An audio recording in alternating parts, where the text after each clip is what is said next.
Vous avez été nombreux à réclamer le retour des anecdotes sur le Shonen Jump, il est donc temps de reprendre la série avec ce 8ème épisode, histoire que vous continuiez d'enrichir vos connaissances sur le plus grand des magazines et ses œuvres, même les plus méconnues. Du manga banni puis adulé jusqu'à intégrer l'éducation nationale au Japon, toujours du scandale puisque vous aimez ça, des hommages ou encore des secrets sur des œuvres ou des auteurs plus ciblés comme Yusei Matsui, Sakamoto Days, Akane Badashi et j'en passe. Il y aura encore de quoi vous plaire dans cet épisode, mais avant d'aller plus loin, vous connaissez la chanson, générique.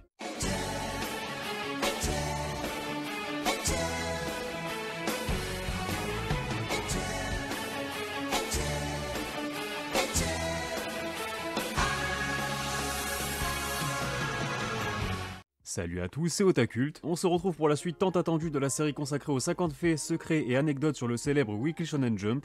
Comme toujours, inutile de vous préciser que je me base sur aucune rumeur, tous les faits sont avérés et confirmés. Pensez à vous abonner et activer la cloche si ce n'est pas déjà fait. Je continue toujours de noter vos propositions de séries à aborder dans ce format, donc n'hésitez pas à le faire dans les commentaires. Bref, sans plus attendre, je vous propose de découvrir 50 anecdotes sur le Weekly Shonen Jump ainsi que sur les mangas qui ont façonné sa légende, qu'ils soient connus ou non comme d'habitude, le but étant d'enrichir vos connaissances et votre culture.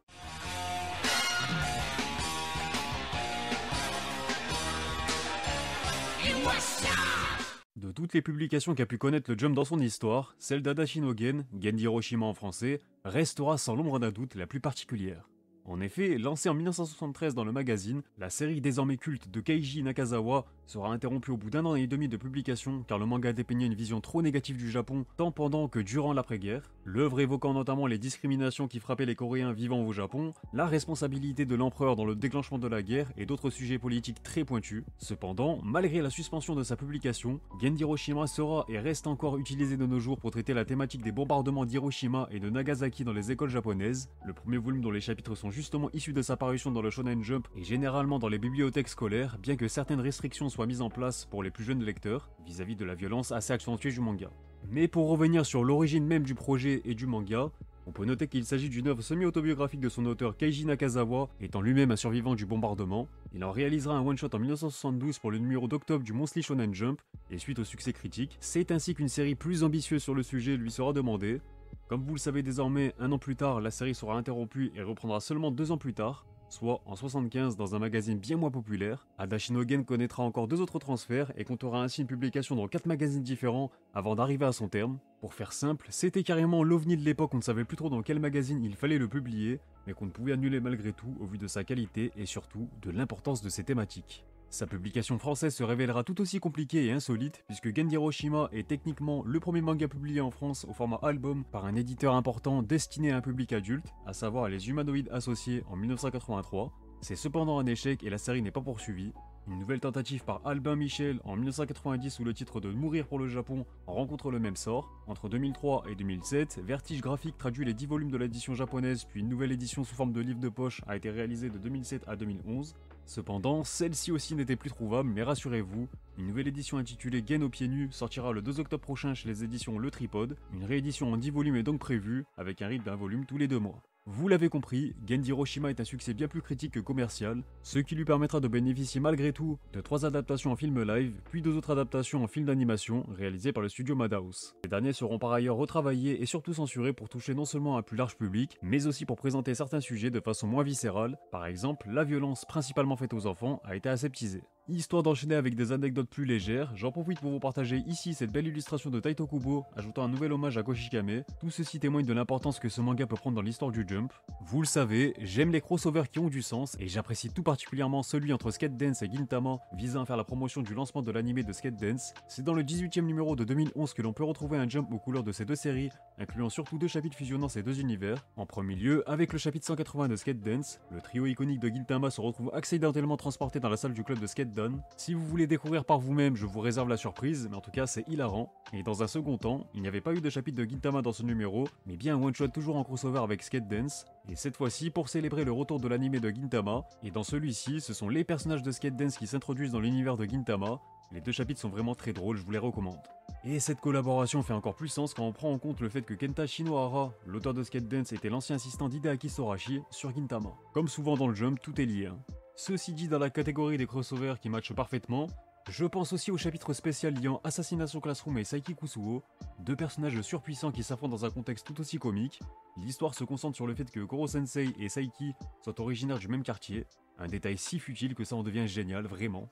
Et en parlant d'Assassination Classroom que l'on n'a pas beaucoup abordé dans ce concept, j'en profite pour vous glisser quelques infos sur Yusei Matsui, puisqu'il s'agit de l'un des rares auteurs du magazine à avoir connu le succès à moindre mesure sur toutes ses séries, puisque ce soit son premier manga Neuro le Mange Mystère, son œuvre phare Assassination Classroom, ou sa plus récente nouveauté, enfin sa dernière série, The Lazy Samurai, ces séries ont toutes été adaptées en animé, et c'est très fort quand même. Tout comme beaucoup de grands auteurs comme Masanori Morita que l'on avait déjà abordé, ses parents étaient bien plus stricts et refusaient catégoriquement que leur fils devienne mangaka, alors que des œuvres comme Dragon Ball, JoJo's Bizarre Adventure, mais aussi des Captain Tsubasa et des Kinnikuman le faisaient rêver. Ses parents jugeaient que les mangas étaient bien trop rabaissants et pauvres intellectuellement parlant, jusqu'à lui empêcher d'en lire. C'est alors qu'il eut un déclic, il créera lui-même les siens en cachette avec comme seul soutien celui d'un de ses professeurs qui l'encouragera à persévérer dans cette voie après avoir été surpris par la qualité de ses dessins. Il se découvre rapidement une véritable aisance en autodidacte et ses efforts finissent par porter leurs fruits puisqu'il remportera le prix Teikaichi à seulement 19 ans avec son one-shot Robbing Dead. Malgré un dessin approximatif, le jury admire son sens de la narration et de la mise en page et c'est ainsi que l'éditeur Shueisha décidera de lui donner dans un premier temps un rôle d'assistant sur la comédie Bobo Bobo Bobo Bobo Bobo de Yoshio Sawai. Le meilleur moyen de progresser et d'exploiter son potentiel sur une série dont il était fan qui plus est. Les origines de sa première série, Neuro le Mange Mystère, sont d'ailleurs assez drôles, puisqu'il n'aimait pas du tout les genres surnaturels et paranormal. Pourtant, cela ne lui empêchera pas d'étaler la série sur plus de 4 ans, et donc 23 tomes. Mais là où ça devient vraiment drôle, c'est que le projet lui est venu après avoir réalisé un one-shot pour un nouveau concours en 2005, qui était inspiré d'un roman de mystère emprunté à un ami depuis 7 ans qu'il n'avait encore jamais pris la peine de lire. Ce même one-shot servira finalement de prototype pour sa série Neuro. Est-ce qu'on peut parler de fraude? Un petit peu quand même. Il reviendra ensuite en 2012 avec Assassination Classroom et le succès sera immédiat. 4ème place du Jump dès sa première année de lancement, de très peu derrière Naruto et Toriko, puis il trustera la 2ème place de 2013 à 2016 avec une excellente moyenne avoisinant les 2,20 à chaque fois. Et on apprend également dans le tome 1 de The Lazy Samurai que ce dernier a été inspiré des parties de ballon prisonnier de l'enfance de Yusei Matsui, qui était très doué pour ça. C'est donc à partir de là qu'il aura l'idée de créer le personnage d'un samouraï très habile pour fuir ses combats et baser sa légende là-dessus. Au passage, il s'inspire quasiment toujours de lui-même pour la conception de ses personnages. Il a d'ailleurs accepté de revenir dans le Jump avec une nouvelle série pour l'aider à lui redonner de l'intérêt, car il se sentait redevable envers le magazine qui lui a tout donné. Lui, c'est vraiment un gars sûr sur qui tu peux compter. Le soutien de ses femmes qui réclamaient son retour par courrier aura également beaucoup compté pour lui. Vous savez donc ce qu'il vous reste à faire si vous souhaitez revoir vos auteurs favoris dans le magazine. Et enfin, une anecdote un peu plus triste pour clôturer l'arc Matsui. Il n'est pas présent sur les réseaux sociaux car il n'estime n'avoir rien à raconter d'intéressant. Il préfère s'exprimer dans ses mangas, à travers ses petits mots d'auteur ou directement avec les gens qu'il rencontre. Si l'âge d'or a évidemment eu bien des aspects positifs principalement, comme l'explosion des ventes du magazine, l'essor de nouveaux talents et la naissance de plusieurs classiques, on en oublierait presque que cette période n'a pas eu que des côtés positifs puisqu'elle plaça également les auteurs du magazine au sommet de leur visibilité et donc avec les conséquences qui vont avec. Et vous connaissez les côtés néfastes de celle-ci, ce pourquoi, alors qu'il était quasiment devenu coutume de dédier des covers du Jump aux mangaka du magazine, cette tendance s'arrêtera malgré tout soudainement à la fin des années 90 pour préserver l'intimité et la vie privée de ces derniers, et cela explique également pourquoi les nouveaux auteurs d'aujourd'hui dévoilent de moins en moins leur visage en public, et donc aux yeux de leurs lecteurs. Comme vous appréciez aussi les anecdotes sur les mangas actuels, en voici sur Akane Banashi. Bon, tout d'abord, si je vous avais déjà révélé que le manga avait été recommandé par Eiichiro Oda lors de la sortie du tome 1 au Japon, je ne vous avais pas précisé que One Piece était l'œuvre qui avait poussé l'artiste Takama Samue, dessinateur du manga, à se lancer dans la voie du manga justement. Mais si Akane Banashi est au passage la première série de son binôme Yuki Tsunehaga s'occupant du scénario, ce n'est pas le cas de Takama Samue puisqu'il avait fait ses premières armes sur Olego Lasso, une expérience peu enrichissante puisqu'il s'agit d'un manga de foot ayant été annulé après seulement 2 volumes en 2017, ce qui remonte à mes toutes premières vidéos sur le Jump, ou un petit peu avant, je sais même plus. N'étant pas spécialement passionné par l'univers du Rakugo, Takama Samue a déclaré qu'il se documentait continuellement pour essayer de rendre hommage du mieux possible à cet art, et pour ce faire, il se rend souvent à des représentations réelles de Rakugo. Le Rakugo de la série est lui-même supervisé par le Rakugoka professionnel Keiki Hayashiya. Akane Banashi se base même sur des références réelles puisque le chroniqueur de Gendai Business, Kenichiro Hori, a indiqué que l'école Arakawa d'Akane Banashi est clairement inspirée de l'école de Rakugo Tatekawa, dont le maître Danshi Tatekawa avait expulsé un groupe de Zenza en 2002, après avoir estimé qu'il ne faisait pas assez d'efforts pour atteindre le Futatsume. Pour info, le Zenza et le Futatsume sont deux grades différents au sein de la discipline. Holly a également souligné que le Rakugo Café vu dans la série est quant à lui inspiré d'un vrai café avec un nom similaire à Jimbosho proche de Tokyo. Et concernant leurs autres références, les auteurs s'inspirent également de la science-fiction Moebius, des univers de Jules Verne, ainsi que de l'imaginaire de l'illustrateur Albert Robida. On peut aussi noter qu'en réalité, au tout début de la sérialisation, le scénariste Yuki Tsunehaga n'avait comme modeste objectif que de tenir seulement 3 tomes, Autant dire que le succès du manga a déjà bien dépassé ses espérances. Et pour conclure, Akane Banashi a aussi été recommandé par Hideaki Anno, l'auteur de l'emblématique Evangelion, pour la promotion du tome 3 au Japon. J'ai aussi pensé aux fans de Blue Box et j'ai du lourd pour vous également, vous allez voir. Mais voici tout d'abord les 3 principaux rêves de Koji Miura, après avoir réalisé celui de publier son manga, publier un recueil de contes et faire réaliser un opening d'anime. Elle rêve également d'élever un chaton. Comme quoi, les choses simples parfois ça suffit. Mec de cité, simple. C'est quant à elle sa grand-mère qui l'a initiée à l'univers du manga, puisqu'elle empruntait ses magazines du Jump dans lesquels elle suivait assidûment les séries One Piece et Naruto par exemple. Si l'anime de Negima renforcera cette passion, c'est bien le manga Bakuman qui lui fera office de révélation. Elle qui dessinait depuis sa plus tendre enfance, elle fut émerveillée par la façon dont le manga mettait en lumière les coulisses du métier de mangaka et accessoirement les coulisses du Jump. Elle décidera alors d'envoyer ses planches à la Shueisha. Cependant, elle devra participer à 8 reprises au concours de l'éditeur, du collège au lycée, sans succès, mais sa persévérance finira malgré tout par payer et attirer le regard des éditeurs du Shonen Magazine, où elle obtiendra 2 fois de suite la mention honorable au concours des nouveaux talents. Et d'ailleurs, il faut savoir qu'avant de trouver le succès avec Blue Box, Koji Miura avait aussi utilisé 2 autres pseudonymes au cours de sa carrière, à savoir Amami et Yuki Satoshi, avec sa première série Aozora Rubber, publiée entre 2015 et 2016 sur l'application Manga Box. Toujours chez Kodansha, elle aura une nouvelle chance avec sa série Sensei Tsukidesu, qui trouvera son public au point d'obtenir un transfert vers le grand Weekly Shonen Magazine, aux côtés des Hajime no Ippo, Fairy Tail ou encore Seven Deadly Sins. Malheureusement, cette romance ne prendra pas plus que ça et se conclura en 4 tomes.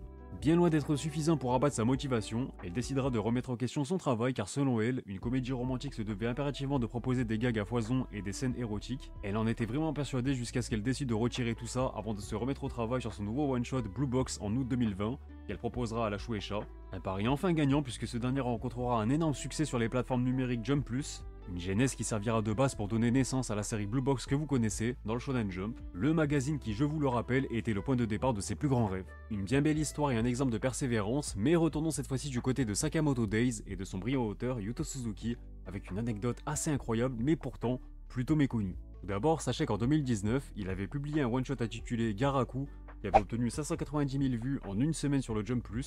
Autant vous dire qu'on y retrouve déjà des bases fondamentales de Sakamoto Days, puisqu'on évolue dans une ville où les meurtres sont fréquents, le tout avec un vieux yakuza ressemblant étrangement au grand Takamura, et suite à ce succès, il enchaînera 4 mois plus tard avec le one-shot Locker Room, dans le genre drame, horreur et surnaturel cette fois-ci, toujours dans le Jump+, et c'est ici que vous risquez d'être surpris, puisque l'accueil critique de cette œuvre fut tellement excellent qu'elle sera adaptée en drama.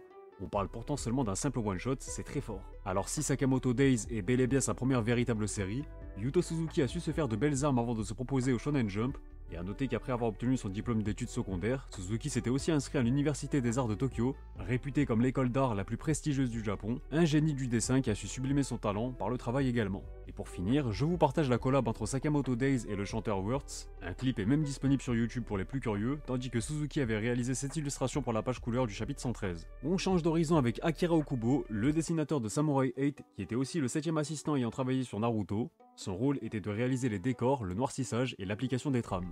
Si je vous avais déjà révélé que Masashi Kishimoto avait remporté le prix Upstep Award 2018 en 1996 avec son one-shot Karakuri, sachez que parmi le jury chargé d'analyser et d'examiner les projets envoyés, il y avait notamment un certain Hirohiko Araki, l'auteur de l'iconique JoJo's Bizarre Adventure, qui bossait à ce moment-là sur la publication de Golden Wind, la 5ème partie du manga. Et pendant qu'on y est, à ce moment-là Kishimoto cherchait encore son style qui ne correspondait pas du tout au shonen classique de l'époque, mais alors qu'il peinait à s'éloigner du style seinen ou du moins plus mature on va dire, c'est bel et bien de l'anime de Ninku que lui viendra la lumière et le déclic. Il trouvait que le style du carré designer Tetsuya Nishio était exactement le juste milieu entre les deux, ainsi Ninku deviendra la principale source d'inspiration directe pour Naruto. Pour mes fans de Gintoki, dans le 11e volume de Gintama, Hideaki Sorashi nous révèle qu'il a failli abandonner son rêve de devenir mangaka, car à l'époque il dessinait des petites histoires en cachette jusqu'au jour où son père tomba sur l'une d'entre elles. Il se moquera grandement de son fils et il en parle comme un vrai traumatisme. C'est seulement après l'université pour sortir de la déprime du chômage qu'il se replongera dans les mangas. Sorashi remportera ensuite un prix et la suite vous la connaissez. Il pliera l'un des plus grands classiques du Jump avec Gintama. Lisez Gintama.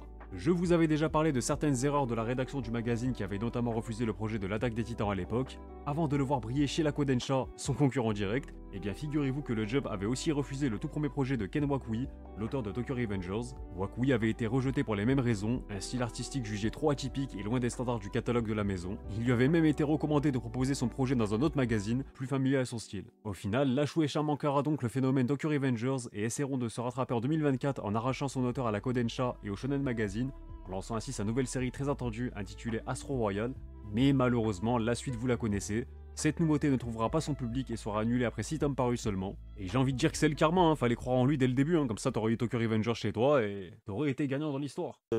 Chah, de ouf, voilà. Considéré comme le maître de l'horreur, titre qu'il partage avec Junji Ito accessoirement, le grandissime Kazuo Umezu, que l'on connaît principalement pour des classiques comme L'école emportée ou encore Orochi, n'a été publié dans le Shonen Jump qu'à une seule et unique reprise, et pas des moindres puisqu'il s'agissait du tout premier numéro du Jump, un tout petit one-shot qui ne donnera aucune suite. Kazuo Umezu n'aura donc au final publié aucune véritable série dans le Shonen Jump. Et en parlant de légende, si Osamu Tezuka avait proposé ses travaux dans quasiment tous les magazines de prépublication de la Terre, les plus populaires et moins populaires, faut dire que le type c'était un monstre de productivité, il n'a pourtant publié qu'un seul one-shot dans le Shonen Jump, intitulé Lion Books. Et enfin, pour terminer, un peu de sport avec Haikyuu afin de vous révéler qu'à l'origine c'était Kageyama qui devait être le héros du manga, à la place d'Hinata comme dans le premier chapitre pilote de la série. Harushi Furudate intervertira leur rôle lors du lancement de la série, étant ainsi la principale différence entre la série et le pilote original. Et on termine cette vidéo avec la malédiction des mangas de football qui s'abat sur le Jump depuis 2002 maintenant, soit précisément depuis la fin du manga Whistle et donc un peu plus de 23 ans. Depuis, 9 séries centrées sur le football ont été lancées, mais aucune d'entre elles n'a dépassé les 4 tomes. Le tout récent Humbers, récemment annulé dans le numéro 30 de 2025, vient donc poursuivre cette malédiction, et une liste de flops qui était déjà bien garnie avec notamment Number 10 en 2002, Meister en 2009, Shonen Shiku et Lightwing en 2010, Doi Soul en 2011, Tokyo Wonder Boys, le flop le plus connu en seulement un tome en 2014, Olego Lasso en 2016 et enfin Shudan en 2017. Et d'ailleurs ouais, c'est plus Shudan que les plus anciens de la chaîne ont connu à l'époque sur mes toutes premières vidéos. Pour conclure, je vous invite maintenant à me citer les mangas sur lesquels vous aimeriez avoir des anecdotes dans les prochains épisodes, puisque oui, on arrive déjà à la fin de ce 8ème épisode. Si vous êtes resté jusqu'à la fin, écrivez Gen dans les commentaires que je contrôle un peu les viewers les plus fidèles. Sur ce, merci pour la force, pensez à vous abonner si ce n'est pas déjà fait pour ne pas manquer les prochaines vidéos. Vous pouvez aussi me retrouver sur mes différents réseaux présents en description. Quant à moi, je vous dis à bientôt pour de prochaines vidéos, portez-vous bien et surtout, on se reverra.